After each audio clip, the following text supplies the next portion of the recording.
Bonjour tout le monde. Aujourd'hui, pour l'émission numéro 12, on parle de politique municipale. Bienvenue à Studio Libre. Mon prochain invité est unique dans l'univers politique gatinois.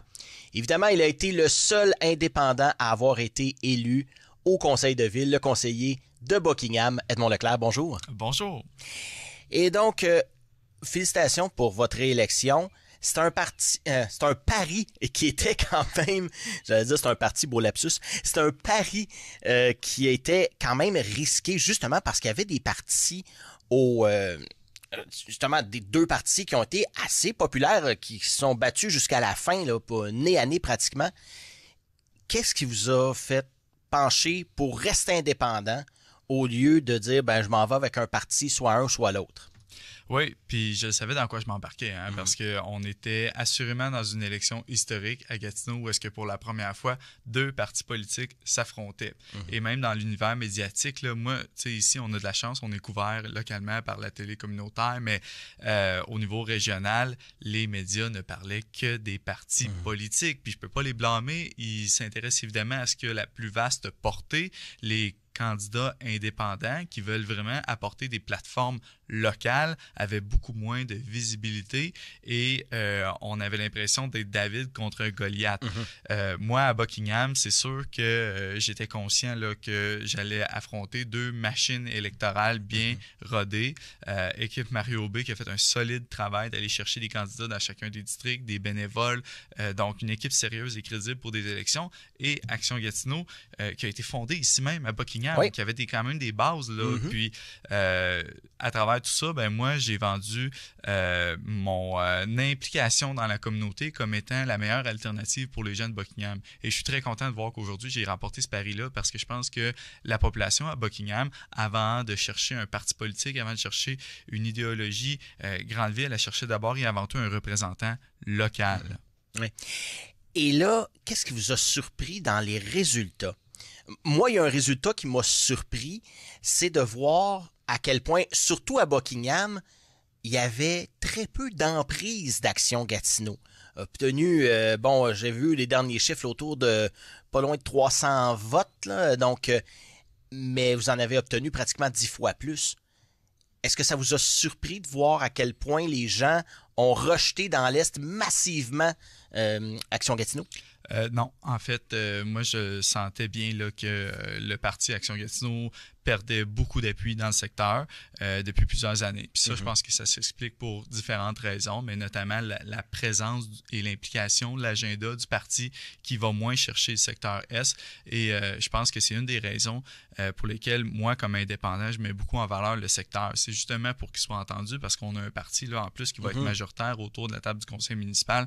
Ça va être encore plus important pour un indépendant comme moi de mettre à l'agenda les enjeux du secteur de Buckingham. Le résultat de l'élection a été assez clair dans le secteur de Buckingham. Moi, j'ai eu environ 60% des voix, mais Mario Aubé à la mairie a aussi eu ce score-là. Donc, ça démontre très clairement là, que ce parti-là a été écarté de la part des citoyens de Buckingham. Et il faut se poser des questions. Comment on peut, comme citoyens de la ville de Gatineau, parce qu'on c'est ce qu'on est maintenant quand même, les gens de Buckingham, comment on peut se sentir partie intégrante de la ville, puis sentir qu'on peut avoir aussi notre part dans les investissements notamment. Vous l'avez mentionné, Action Gatineau va être majoritaire autour de la table. Donc, c'est un peu, si on veut paraphraser, comme si on leur avait donné les clés de la ville, et puis arrangez-vous. Donc, comment un indépendant peut faire pour essayer de tirer la couverte de son bord quand, peu importe ce qu'on va vouloir passer chez Action Gatineau, ça va passer parce que, puis même s'il y en a qui se désistent, on a quand même une certaine marge. Oui, puis du point de vue technique, c'est exactement ça. Il y a 20 votes autour d'une table du conseil municipal, peu importe de quel côté se range la mairie, mais là, la mairie est du côté du parti au pouvoir, donc sont 12 sur 20 à voter du même bord pour les résolutions au conseil municipal. Alors, quand Action Gatineau va prendre position sur un enjeu, la résolution va assurément être adoptée. C'est comme ça que ça va fonctionner pendant les 4 prochaines années. Moi, je suis une voix indépendante et il y a la balance des autres collègues, donc les 7 autres élus du conseil municipal qui vont être l'opposition officielle, mais qui, en bout de ligne, si le groupe de 7 vote contre une résolution, ça n'aura pas d'impact non plus. Ça. Donc, moi, la meilleure chose que je peux faire comme représentant des citoyens de Buckingham, c'est de collaborer avec le parti qui est au pouvoir, d'aller chercher des acquis et de leur demander leur appui pour mener à terme des projets qui me sont chers. Je vous donne l'exemple du projet d'Arena 2 Glaces à Buckingham. J'ai déjà commencé à faire des appels, déjà commencé à concerter les acteurs du milieu là, pour leur dire, je viens d'être élu, j'ai toujours l'intention de mener ce projet-là de l'avant, comment on peut le travailler, parce que la mairesse s'y est aussi engagée. Elle, comme moi, voulons que la ville de Gatineau investisse des fonds pour que ce projet-là voit le jour. Alors, on peut s'attendre à ce que dans les prochains budgets de la ville de Gatineau, on parle du projet d'Arena 2 Glaces à Buckingham, même si, comme conseiller indépendant, j'ai pas la balance du pouvoir ou j'ai pas le nombre de votes qui me permettrait à moi seul de faire avancer des projets. On vous a targué dans le dernier mandat souvent, en tant qu'indépendant, d'être plus près d'Action Gatineau et que parfois certains ont dit, si on vote Edmond Leclerc, c'est voter indirectement pour Action Gatineau. Comment est-ce qu'on vit avec ça et comment est-ce que vous allez vivre avec ça dans les 4 prochaines années? Vous venez de me mentionner, on va collaborer avec le parti au pouvoir.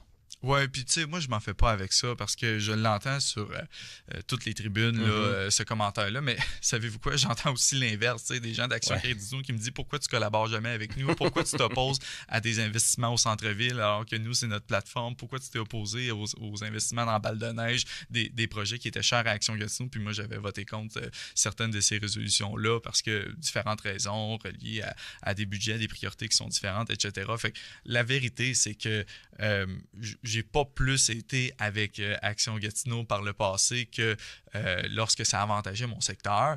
Et lorsque c'est nécessaire, je suis capable de me tenir debout et de dire non, je vous appuierai pas sur tel ou tel projet. Puis ça a toujours été comme ça dans les 4 dernières années. Alors, ça changera pas, évidemment, dans les prochaines années, sauf que la différence, évidemment, c'est leur force de frappe au conseil municipal. Peu importe ce qu'ils veulent, la résolution va être adoptée. Donc, moi, j'ai tout intérêt à travailler en amont, c'est-à-dire avant même que les résolutions soient adoptées au conseil municipal, avoir eu les discussions pertinentes et intéressantes avec la mairesse, avec les autres élus qui vont jouer des rôles clés dans les présidences de comités, commissions ou comités exécutifs pour que je puisse avoir un mot avant que les résolutions soient adoptées et avant que les projets soient mis en œuvre. Et ça, c'est une belle porte d'opportunité que j'ai comparativement à un parti officiel de l'opposition qui, lui, comme il est en opposition, il est en attente d'être au pouvoir dans le prochain mandat, il cherche forcément à détrôner l'autre parti, aura certainement pas le même accès privilégié, je pense, à ces discussions préalables-là ou à pouvoir bonifier ou améliorer les résolutions du parti au pouvoir parce qu'il y a une dynamique parlementaire qui s'installe à Gatineau avec 2 partis politiques. Donc, moi, comme indépendant, je pense que je peux m'élever en haut de cette dualité-là et aller collaborer directement avec le parti au pouvoir pour essayer que les résolutions soient à l'avantage des citoyens de Buckingham avant qu'elles soient adoptées par le parti au pouvoir de toute façon. Vous l'avez mentionné, travailler en amont, ça prend une certaine écoute. Et si, exemple donné, on veut avoir un projet pour Buckingham, mais que ça n'entre pas dans les cartons d'Action Gatineau, comment est-ce que vous qualifiez votre écoute auprès d'Action Gatineau pour que, justement, ils disent, finalement, on peut peut-être pencher du bord de Buckingham? Moi, je retiens de ma relation avec Maude Marquis-Bissonnette là, que c'est une personne pragmatique, qui est capable de s'asseoir et d'écouter et de comprendre comme moi je suis capable de le faire aussi. On est capable d'avoir des discussions intelligentes, elle et moi. Donc, quand on parle d'un parti politique qui a fait très peu de gains, en fait, il a perdu beaucoup de ses appuis dans le secteur Est, moi, je pense que je vais être très légitime de lui parler à elle et son parti politique et lui dire que les citoyens de l'Est de la ville sont insatisfaits par rapport à tel investissement qui sont nécessaires et donc, c'est légitime de ma part de demander à ce ce qu'on investisse davantage, de demander à ce qu'on s'attarde aux besoins de Buckingham, de demander à ce qu'on soit reconnu comme un secteur qui a besoin d'investissement parce que présentement, il prend du retard sur les besoins de la population. Moi, je pense que ma voix, là, elle va être légitime et elle va être entendue. Pas parce que j'ai un pouvoir sur le vote au final, ils sont majoritaires, mais parce qu'on est capable d'avoir des discussions intelligentes en amont avant d'avoir eu les décisions là, qui sont adoptées au conseil municipal. Puis je sens quand même cette volonté d'écouter là, de la part de la mairesse. Alors ça, c'est positif pour moi. Je suis capable et je l'ai fait dans les dernières années. Maude Marquis-Bissonnette m'avait nommé sur son comité exécutif. Donc, on est tout à fait capable de se parler puis de se comprendre. Mm-hmm. Et du côté, justement, on l'a vu, la carte est vraiment scindée en deux. La limite est pratiquement à Limbaud, Pointe-Gatineau, dans ce coin-là. Et tout l'Est a voté massivement pour l'équipe de Mario B. Et l'Ouest a voté massivement pour Action Gatineau. Donc, on sent une certaine division à travers la population. Comment est-ce que Buckingham et l'Est en général vont pouvoir se défendre? Parce que là, si on peut dire, on n'a pas voté du bon bord. Oui, est-ce que, justement, vu qu'on sent chez Action Gatineau qu'on a peut-être moins d'emprise, est-ce qu'ils vont dire, bon, finalement, ça donne quoi de leur donner quelque chose? Parce que finalement, ils votent tout le temps contre nous autres.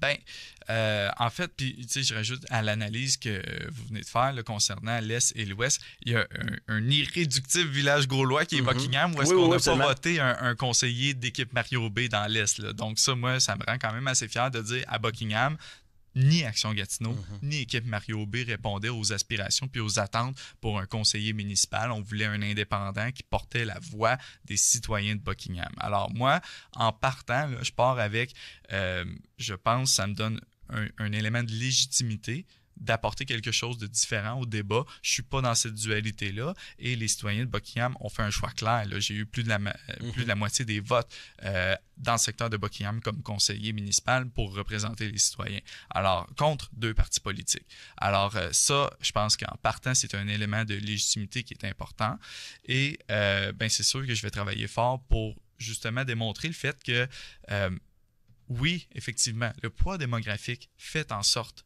que si l'ouest de la ville veut avoir une personne ou un parti au pouvoir, ils ont le poids pour y arriver. Ils viennent de nous le démontrer. Mais est-ce qu'on veut vraiment vivre dans cette ville de Gatineau-là ou est-ce qu'on est complètement séparé par une rivière pratiquement oui. là, et ça fait en sorte qu'on a un tissu social qui se désagrège parce qu'on ne s'identifie plus à la ville de Gatineau. Moi, je pense pas. Puis je pense pas non plus que le parti d'Action Gatineau qui est au pouvoir va vouloir aller dans cette direction-là. Moi, j'ai confiance en leur bonne foi de réaliser qu'ils ont beaucoup d'appui à reconquérir dans l'est de la ville. Ils ont beaucoup de citoyens insatisfaits relativement à l'énergie qui a été extrêmement concentré dans le secteur ouest et qui doit maintenant, je pense, revenir beaucoup plus à l'est. Et ça va nous amener à avoir des discussions sur les priorités de l'est. On peut s'asseoir puis discuter qu'est-ce qui s'est passé, pourquoi est-ce que la ville est autant divisée présentement dans les résultats électoraux, est-ce que ça veut dire qu'on aurait besoin de faire un effort supplémentaire? Et j'ai confiance qu'on va avoir cette écoute-là. Vous l'avez mentionné, le poids démographique de Hull, Aylmer et l'ouest de la ville est beaucoup plus important que celui de Buckingham. Bon, on est une trentaine de mille ici environ. Comment est-ce qu'on fait avec des règlements qui nous limitent au niveau du nombre de logements qu'on peut avoir dans une habitation, comparativement à Hull où on bâtit des tours à centaines et centaines de logements, donc qui accentuent ce poids démographique-là et cette dichotomie un peu entre les deux. Là. Comment est-ce qu'on peut faire pour essayer de tirer la couverte de notre bord quand on n'a pas ce poids démographique-là?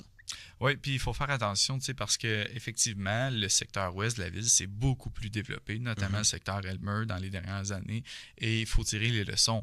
Est-ce qu'on a bien développé? Est-ce qu'on a trop développé? Est-ce qu'on a développé dans un échéancier raisonnable? Ce sont toutes des questions qui sont, à mon avis, partagées par la population. Là, les réponses ne sont pas claires à ce niveau-là. Donc, quand on arrive dans le secteur est, parce qu'on a l'impression qu'on a été sous-développé, ou est-ce que les constructions n'ont pas été au même rythme, j'entends les promoteurs, j'entends la communauté d'affaires, mais j'entends aussi les citoyens qui disent développer, c'est bien, mais bien développer, c'est encore plus important. Développer notre secteur, il faut que ça se fasse en concertation avec les citoyens. Il faut qu'il y ait une acceptabilité sociale et une compréhension surtout de où on s'en va avec le développement résidentiel. Donc oui, avoir un poids démographique plus important, ça va nous amener politiquement à avoir plus de pouvoir dans le secteur. Sauf que ce poids démographique-là, il faut qu'il soit accentué de la bonne façon. Il faut qu'on densifie notre secteur, Buckingham, Masson-Angers, aux endroits où est-ce qu'on va avoir des services qui vont répondre à cette population-là. Déjà, présentement, je ne suis pas certain que tout le monde peut être en mesure de dire que les services conviennent avec le bassin actuel. Alors, je ne dis pas qu'il ne faudra pas accélérer la croissance dans les prochaines années, mais l'accélérer aux bons endroits, puis surtout de la bonne façon. Oui. Et quand on parle justement d'accélérer tout ça, ben il y a des infrastructures aussi qu'il faut qu'ils suivent. Je pense notamment aux infrastructures routières, parce que c'est beau mettre 200, 300, 400, 500 personnes dans un même logement, mais si on réduit les accès ou si on cause du trafic encore plus. On le voit d'ailleurs du côté de Hull et de Aylmer, là, dont d'ailleurs il y a des projets de transport en commun pour ça, justement, délester ce genre de trafic-là. Comment est-ce qu'on voit la création, justement, de cette densification-là au sens large de la chose, là? Est-ce que nos infrastructures sont prêtes à accueillir autant de monde? Ben, la réponse est non. La réponse est non. Nos infrastructures sont extrêmement vieillissantes et à certains endroits, surtout les vieux quartiers, n'ont pas été pensés pour des forts volumes de circulation. Donc oui, on veut densifier, on veut que nos secteurs soient plus vivants. Un secteur comme le noyau du centre-ville de Buckingham, sur l'avenue de Buckingham, ben, c'est sûr qu'on voudrait que les deuxième, troisième étages, quatrième étages à certains endroits puissent être fort densifiés avec de l'habitation et que ces nouveaux volumes de population-là puissent devenir des clients de l'avenue de Buckingham pour la faire vivre. On se comprend là-dessus, sauf que évidemment, il faut être conscient des impacts sur les réseaux routiers, les impacts sur l'offre de transport collectif qui n'est pas à la hauteur présentement, les impacts sur la circulation durant les heures de pointe quand les gens vont aller porter les enfants à l'école, des artères qui sont déjà présentement congestionnées. Donc, il faut évidemment que chacun de ces développements-là se fasse dans un esprit de cohérence avec les capacités actuelles et les projections aussi, parce qu'on en a des projets de réfection routière, on en a des projets d'élargissement, etc., sauf que ça se fait sur du long terme, évidemment, et puis il faut que le développement suive cette mise à jour-là des infrastructures. Parlant des infrastructures vieillissantes, on n'a qu'à penser, à la rue Georges, ça c'est relativement réglé, là. On a encore quelques bouts qui sont à refaire, mais ça a été massivement refait.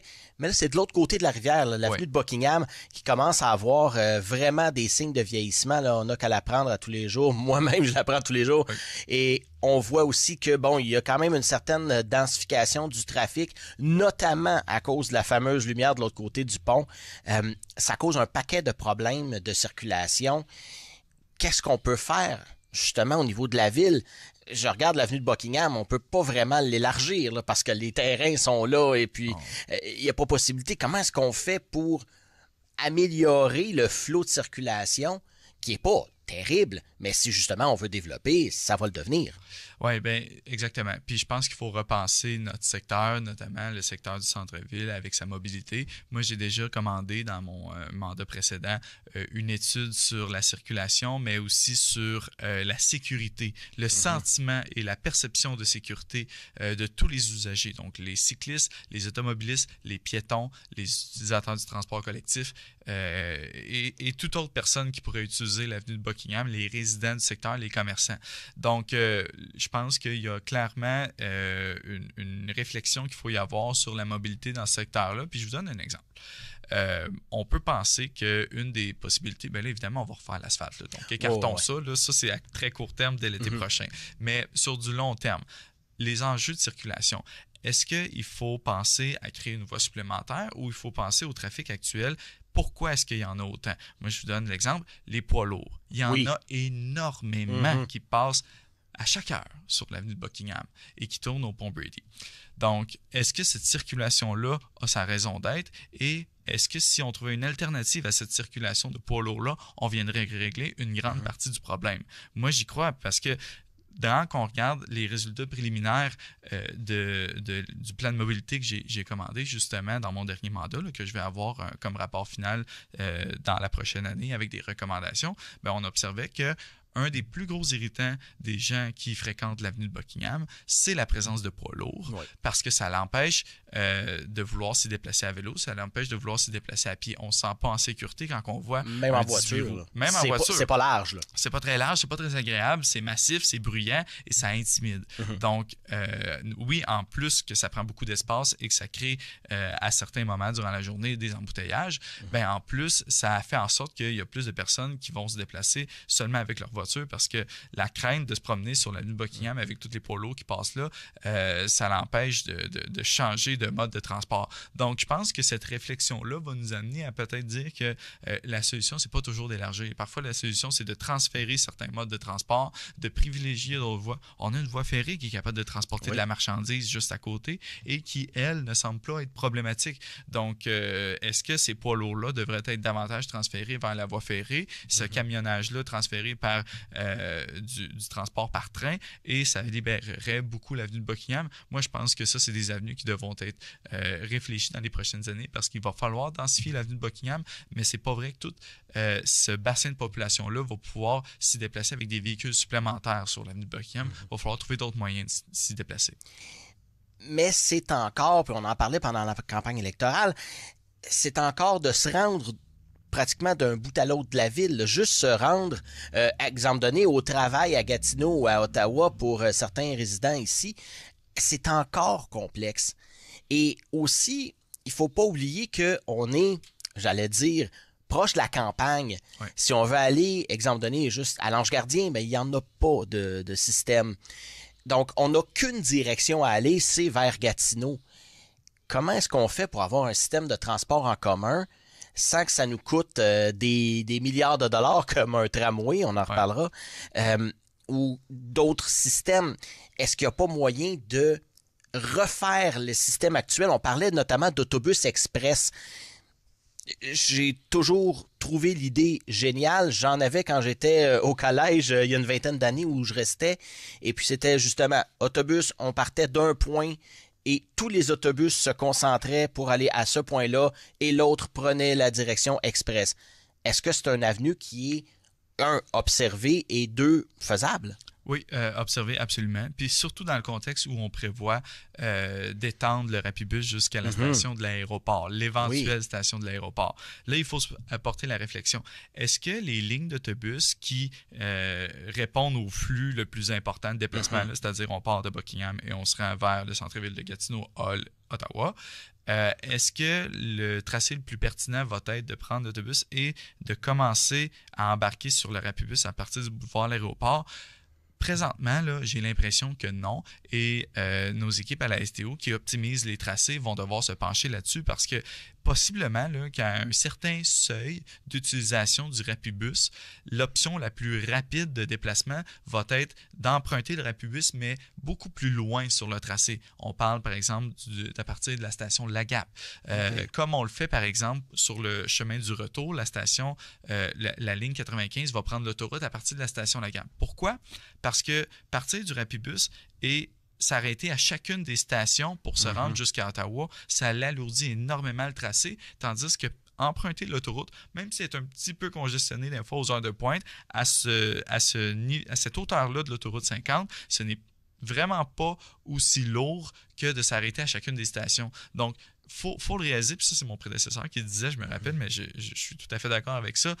Notre Rapibus, dans l'Est, c'est l'autoroute 50. À bien des égards, il faut réaliser que la voie la plus rapide, ça va être l'autoroute 50 et il ne faut pas se gêner de faire emprunter nos autobus directement par la voie rapide pour ensuite déposer la clientèle aux différents arrêts du Rapibus, quitte à ce qu'ils reviennent vers le secteur plus à Templeton, par exemple, plus à l'Est, via le Rapibus, parce que ça va quand même être plus rapide que d'emprunter arrêter le Rapibus dès la station de l'aéroport lorsqu'elle sera construite. Alors ça, ce sont des genres de réflexions qu'on a à la STO et qui sont toujours dans une optique d'optimiser le service client de l'utilisateur de l'Est qui, après ma barre, n'a pas tous les avantages là, d'un citoyen qui habite directement auprès d'une station du Rapibus ou de l'éventuel tramway.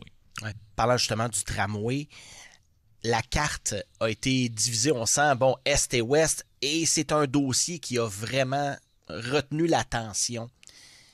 Les citoyens de l'Est se disent, mais pourquoi on paierait pour ça quand ça nous servira pas du tout, là? Directement, je parle.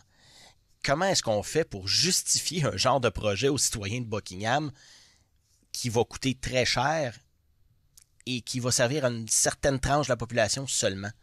Oui, ben, puis tu sais, moi, je me suis jamais caché que je donnais mon appui à ce projet-là, surtout dans la phase d'études où on serait fou, à mon avis, à Gatineau, de se priver de 165 millions de subventions pour faire des études qui vont nous permettre de savoir si oui ou non on va de l'avant avec un projet. Une fois qu'on saura si on prend cette décision-là, ben là, ce sera de voir combien ça va coûter, évidemment, pour la ville de Gatineau. Ça, je suis à la même place que tout le monde là-dessus. Mais à l'étape où on se trouve, moi, je donne à 100% mon appui à faire les études puis aller de l'avant avec ce projet-là. Parce que ces études-là, elles sont financées à 100%. Ce ne sont pas les contribuables gatinois qui payent cette étude-là, c'est les contribuables de l'ensemble du Canada et du Québec dans un partenariat fédéral-provincial avec la ville de Gatineau et la STO. Donc, à l'étape où on est, là, c'est tout à fait cohérent, à mon avis, pour l'ensemble du conseil municipal d'aller de l'avant avec les études et de voir où est-ce qu'on s'en va. Une fois qu'on a dit ça, est-ce que moi, je vais m'opposer à tout investissement municipal dans le projet du tramway? Bien sûr que non. Tu sais, comment vous pensez que je vais réussir à convaincre les citoyens d'Elmer, en fait les conseillers, les représentants du secteur Elmer, d'investir dans l'aréna de Buckingham-Masson-Angers qui ne leur servira pas? C'est ça une ville. Il faut qu'on soit capable de voir plus loin que son district et de comprendre les besoins d'est en ouest pour justement ne plus vivre le genre de division qu'on a eu lors de la dernière élection. Donc, moi, je pense que ce projet-là, il est entre bonnes mains présentement. Il y a un bureau de projet qui est compétent, qui est en train de faire des études qui sont financées. Donc, on serait fou de se priver de ces études-là. Une fois qu'on aura peaufiné la solution, son coût, quel investissement ça va nécessiter de la ville, on aura la discussion autour de la table, mais je ne vois absolument pas ça en contradiction ou en opposition avec d'autres investissements qu'on pourrait avoir dans l'est de la ville. Un n'empêche pas l'autre parce qu'on est une grande ville et nos besoins sont variés et les besoins sont criants dans Elmer. Moi, j'ai pas peur de le dire parce que quand que je vais le dire aussi que les besoins sont criants dans le secteur de Buckingham, je veux que les conseillers d'Elmer puissent me répondre, on en est conscient, puis il faut aussi qu'on vous donne de l'attention. Ben, ce sera tout un défi pour les 4 prochaines années. Merci beaucoup, Edmond Leclerc, conseiller de Buckingham au Conseil de ville de Gatineau. Et comme je disais, bonne chance pour les 4 prochaines années. Merci beaucoup. Merci beaucoup d'avoir été des nôtres pour cette édition numéro 12 de Studio Libre. J'aimerais remercier mon invité d'aujourd'hui, le conseiller de Buckingham, l'indépendant Edmond Leclerc. Et je vous rappelle que nos émissions sont disponibles sur notre chaîne YouTube et nous avons également notre groupe de discussion Facebook TVC Basse-Lièvre entre parenthèses officiel auquel vous pouvez vous abonner. Et moi, il ne me reste qu'à vous dire bonne journée et on se revoit pour un autre Studio Libre.